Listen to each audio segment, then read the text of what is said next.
Sinong magbabayad ng mga utang na kasalanang nagawa mo habang nabubuhay ka sa daigdig na ito? Kaya po napakahalaga po ngayon, kung nais mo po, sunod ka lang po sa panalangin gagawin ko. Manalangin po tayo.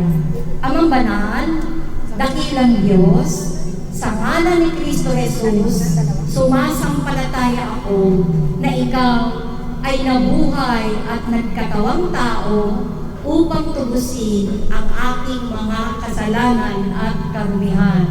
Ikaw ang nagbayad ng lahat ng kasalanan na mayroon ako.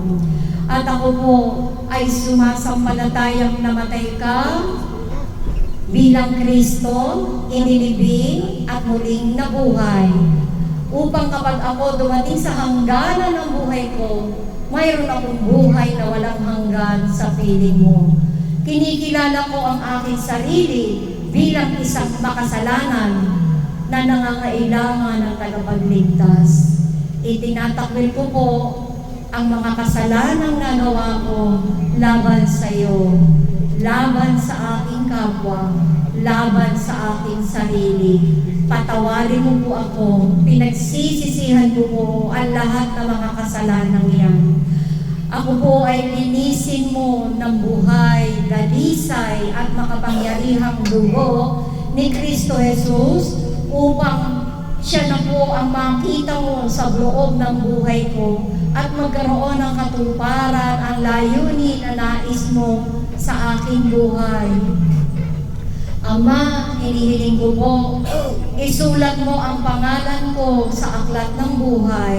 Ikaw lang po ang may kakayanan upang ma-register ang pangalan ko sa Book of Life.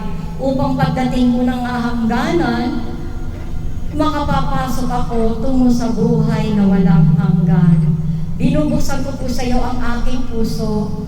Halika po, pumasok ka, maghari ka, gabayan mo ako, samahan, turuan. Ako po ay iyong sakupin, pagyamanin, paunlarin, upang magkaroon po ng kaganapan ang pagbuhay at pagbabagong gagawin mo sa akin.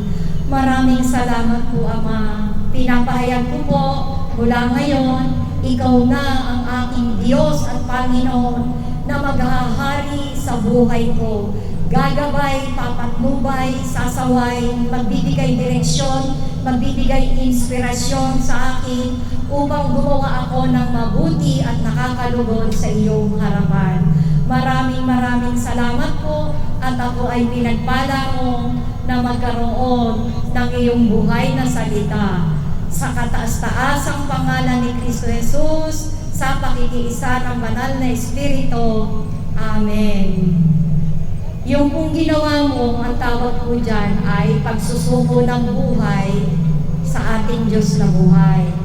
Yung ginawa mo kung pagtanggap, kung yan ay tunay, buhay at dalisay, makakatanggap ka po ng banal na Espiritu na siyang gagabay sa iyo, magbibigay sa iyo ng direksyon at inspirasyon, magpapala sa iyo. May mga pagsubok pero mapagtatagumpayan mo dahil mayroong kang banal na Espiritong nakatira sa kaloob-looban ng iyong buhay. Magagalit ka na sa kasalanan, aayawan mo na yan at hahangarin mong mabuhay ng may katuwiran, may kabanalan at katotohanan.